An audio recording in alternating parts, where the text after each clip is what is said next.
Bonjour, chers frères et sœurs, et vous tous qui nous suivez de partout où vous êtes.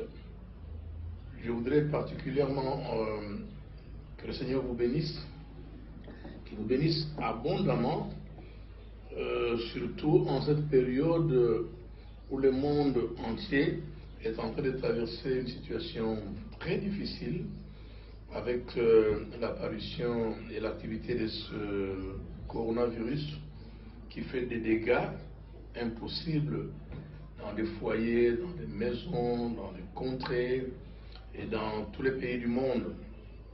Voilà, nous voulons vraiment que la consolation de notre Seigneur Jésus-Christ soit chez vous, où vous êtes, que sa main puisse également vous accompagner dans cette rude épreuve que le monde est en train de subir.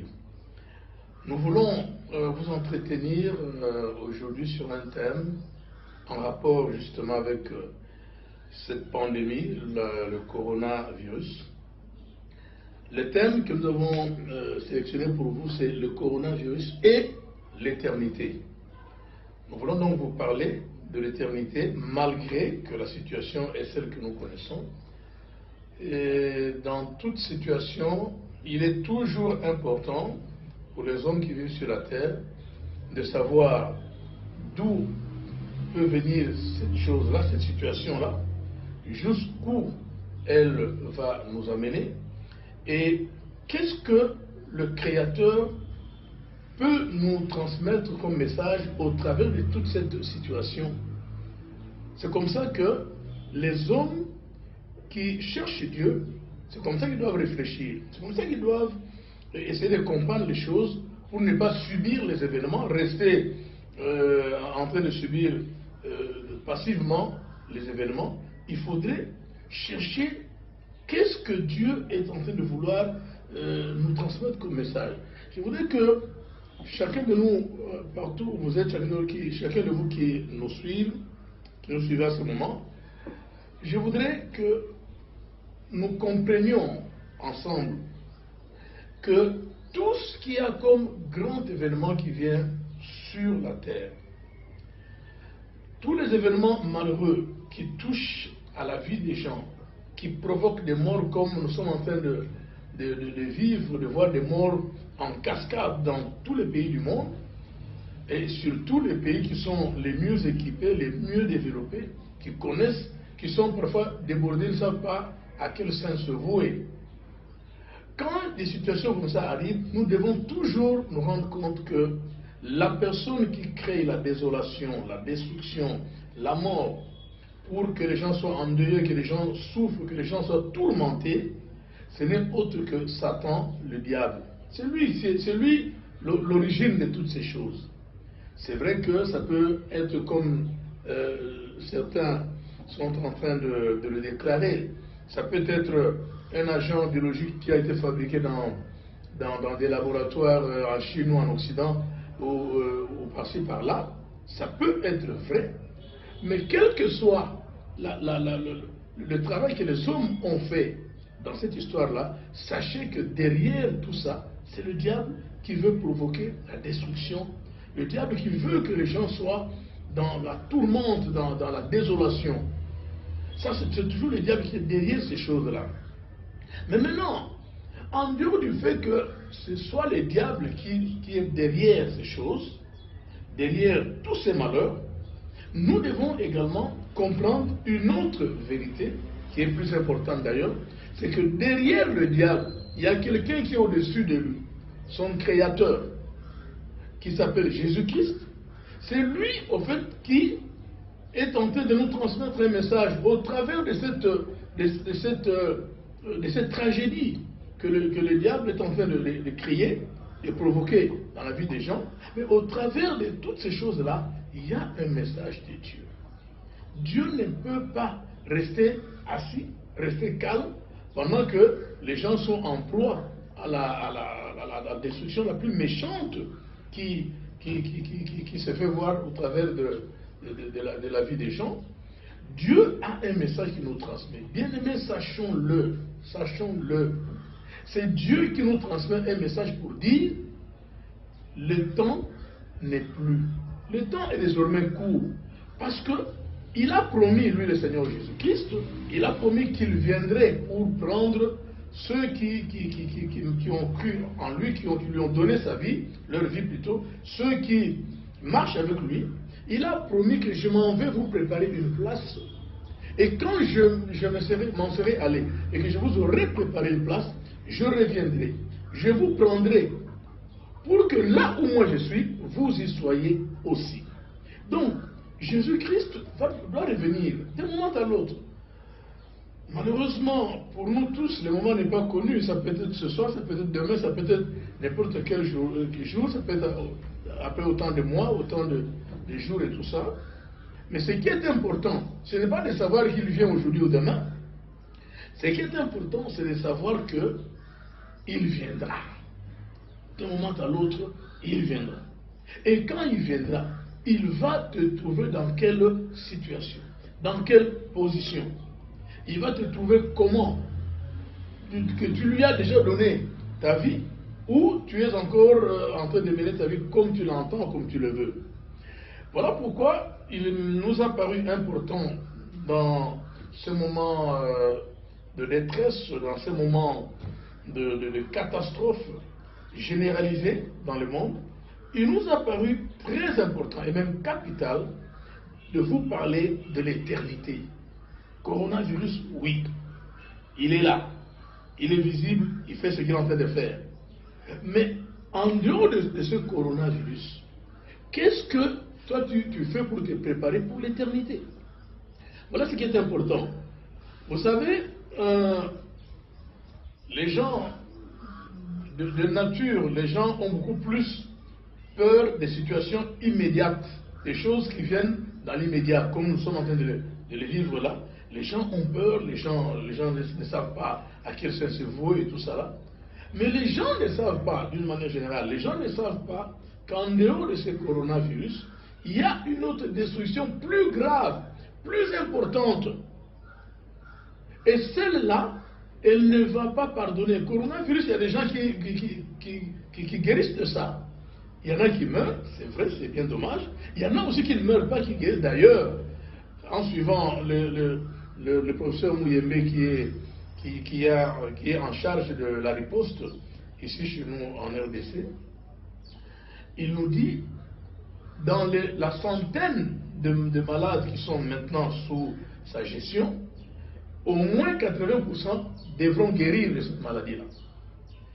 Et cela est vrai que même au travers du monde, les gens qui guérissent sont plus nombreux que les gens qui en meurent. C'est déjà aussi une bonne chose, c'est positif. Mais, bien aimés, et vous tous qui nous suivez, la destruction qui va venir à la fin des temps, quand le Seigneur Jésus-Christ viendra pour mettre fin au présent système des choses, cette destruction ne pardonne pas. Cette destruction, elle est éternelle. Et ça, personne ne guérira, à moins qu'on se soit préparé, comme nous sommes en train de le faire déjà maintenant, comme beaucoup d'hommes et de femmes sur terre sont en train de se préparer. Ils ont reçu le Seigneur Jésus-Christ dans leur cœur, ils marchent avec lui, ils lui obéissent, ils lui sont agréables. Ceux-là vont vivre évidemment la félicité, la gloire éternelle, et ceux qui ne se seront pas préparés vont évidemment vivre la catastrophe d'une manière éternelle. Voilà, donc nous voulons profiter de cette occasion pour attirer l'attention de chacun de vous sur l'éternité. Où passeras-tu l'éternité après cette vie? Ça, c'est important. Vous voyez, le coronavirus, c'est vrai qu'il fait des dégâts comme nous venons de le souligner, mais il va partir. Il n'est pas éternel. Il a eu un début, il aura bien une fin, comme toutes les autres épidémies ou les autres pandémies, quelle que soit l'ampleur qu'ils ont eu. Évidemment, celle-ci semble avoir beaucoup plus d'ampleur que les autres, par le fait qu'il a touché la quasi-totalité de nations de l'humanité. Mais il aura il aura une fin. Il va se terminer d'ici là. Il y aura beaucoup de gens, comme on a dit, qui seront guéris. Et puis la maladie là, un jour on va nous dire, on va annoncer sur la voie des ondes, voilà, nous vous annonçons la fin, la clôture de cette pandémie du coronavirus. C'est-à-dire qu'il va bien partir. Mais maintenant, la question n'est pas qu'est-ce qu'elle est en train de faire, mais la question est comment est-ce que nous, on se prépare pour le reste de notre vie. Ça, c'est important. Je voulais partager avec vous un passage des Saintes Écritures dans le livre de Genèse pour voir un peu la situation qui a prévalu à ce moment-là, avant que Dieu, le Créateur, ne puisse détruire le monde entier par les eaux du déluge, au moyen de la pluie. À cette époque, la Bible nous démontre que Dieu a détruit le monde entier suite à la méchanceté des hommes, suite à la multiplicité, la vie des péchés que les gens menaient sur la face de la terre. Et Dieu était tellement en colère qu'il a détruit le monde entier. Et la Bible nous dit que de toutes les nations qui habitaient sur la terre à cette époque-là, c'est à l'Antiquité, de toutes les nations, de tous les millions de personnes qui habitaient, Dieu n'a sauvé que 8 personnes de cette catastrophe naturelle-là. C'était aussi une catastrophe naturelle comme nous sommes en train de vivre une autre catastrophe actuellement. Mais le nombre de gens qui ont été tués à cette époque dépasse de loin et dépassera toujours le nombre de gens que le coronavirus va tuer. Ça, nous devons le retenir. Les gens sont morts en cascade. Parce que 8 personnes seulement ont été sauvées. 8 sur l'humanité entière. Maintenant, qu'est-ce qui était à la base? Ce qui était à la base de cette destruction, pour ne pas dire méchante, parce que ce n'est pas méchant, c'est Dieu lui-même qui a détruit le monde qu'il a créé.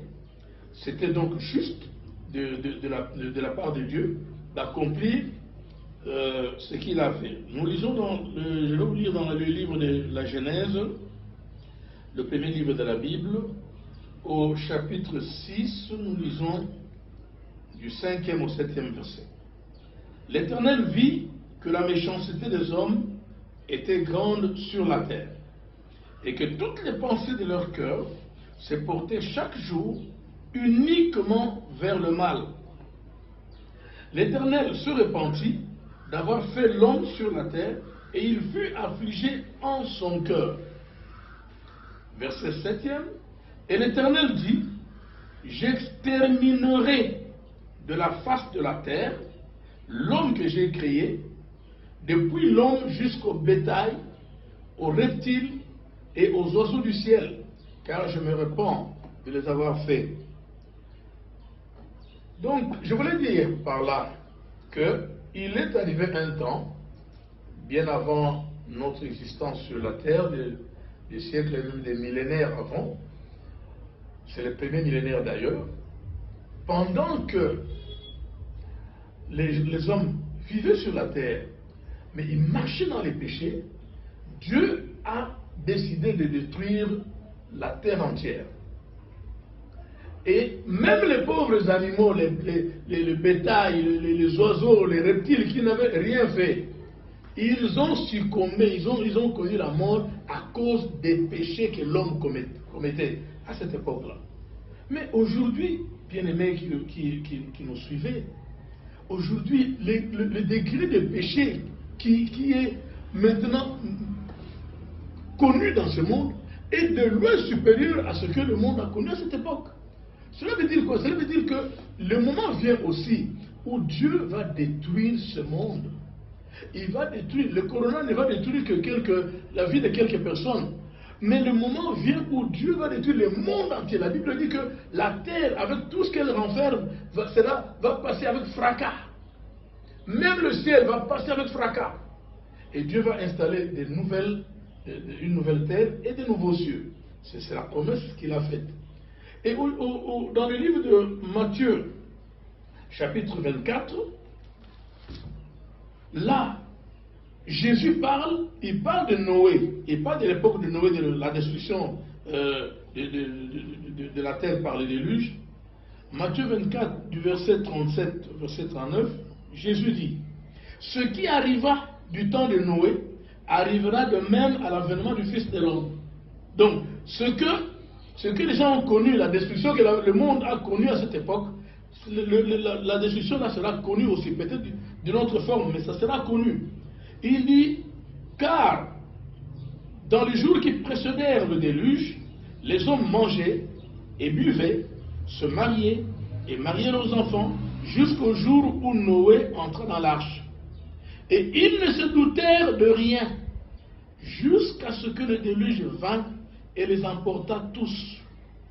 Et il conclut par dire, il en sera de même à l'avènement du Fils de l'homme.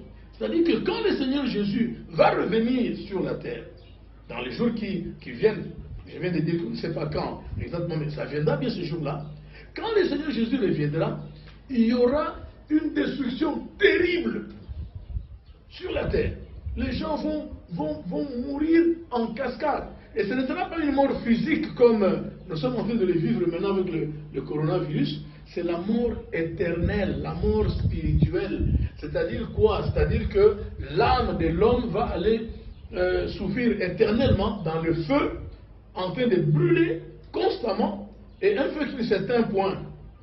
C'est comme ça qu'il faut que chacun de nous se regarde comment il oriente sa vie, comment, bien aimé, vous orientez votre vie aujourd'hui.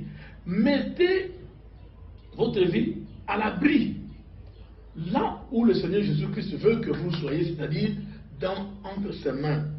Remettez-vous entre ses mains. Voilà. Vous pouvez noter, parce qu'on ne va plus lire ça, toujours dans l'évangile selon Matthieu au chapitre 10, verset 28, Jésus dit ceci, « Ne craignez pas ceux qui tuent le corps seulement, mais craignez celui qui peut tuer et le corps et l'âme et les jeter dans la géhenne, c'est-à-dire en enfer. » Qu'est-ce qu'il veut dire? Il veut dire que aujourd'hui les gens ont tendance à craindre beaucoup plus la mort physique. Maintenant, regarde le corona, et là, tout le monde est dans la panique, une panique généralisée. Nous ne disons pas qu'il faut minimiser les choses ou qu'il faut négliger la présence ou l'activité de ce virus. Mais les gens craignent plus cette mort-là. Alors que quelqu'un peut mourir aujourd'hui même du coronavirus, s'il avait mis sa vie en ordre avec Jésus, il va vivre éternellement avec Jésus. Le corona n'aura rien fait dans sa vie. Rien fait. Mais aujourd'hui, regardez, les gens ont peur, corona, machin truc, tout ça. Mais les gens ne se préparent pas pour l'éternité. C'est ça qui est le drame que nous sommes en train de vivre. Le vrai drame que nous sommes en train de vivre sur terre, c'est celui-là. Les gens ne se préparent pas pour l'éternité. Voilà pourquoi nous avons préféré sélectionner pour vous ces passages des Écritures pour en parler avec vous. Et pour terminer, nous voulons quand même vous recommander juste deux choses. La première, en rapport avec le virus, le coronavirus qui est en train de sévir, là, nous voulons vous demander de suivre toutes les instructions et les recommandations que les autorités politico-administratives et les autorités sanitaires sont en train de dicter et de nous transmettre. Il faut les observer scrupuleusement. Il faut faire les gestes barrières qu'on est en train de nous dire. Vous lavez les mains régulièrement, les désinfecter, éviter le contact, la distanciation entre les personnes, 1 mètre au plus. Il faut suivre tout ça là. Et le deuxième point, la deuxième recommandation que je voudrais vous faire, c'est que il faut, pour les chrétiens, donnez-vous à fond au Seigneur, priez beaucoup, et pour vous-même, pour les membres de vos familles, pour notre pays. Nous avons besoin vraiment de la prière parce que notre pays n'est même pas suffisamment équipé pour faire face à une pandémie de ce genre. Donc nous devons au contraire chercher la main de Dieu, que malgré que les efforts sont fournis sur le plan des autorités, que la main de Dieu agisse, parce que, retenons-le, chers frères et sœurs, si Dieu n'agit pas, il n'y aura rien de bon. Sachez que ce pays a une destinée prophétique. Sachez que ce pays, si Dieu... regardez, combien de catastrophes on a loupé dans ce pays. Des guerres, des troubles, qui sont... Le monde entier croyait que ce sera le déluge à Kinshasa, mais le lendemain, tout le monde est en vie. Il n'y a pas de problème. Pourquoi? Parce que la main de Dieu était là. Et si aujourd'hui nous sommes à une centaine de cas, pendant qu'on est ailleurs, aux États-Unis, sont à plus de 200 000 cas, c'est la main de Dieu qui règle toutes ces choses. Donc les chrétiens doivent beaucoup prier, et pour notre pays, même pour le reste du monde, pour que la main de Dieu agisse, et que Dieu repousse cette attaque diabolique qui est en train de détruire la vie des gens. Et pour ceux qui n'ont pas encore donné leur vie à Jésus, je vais vous recommander de chercher à recevoir Jésus dans votre cœur. Que le Seigneur soit dans votre cœur.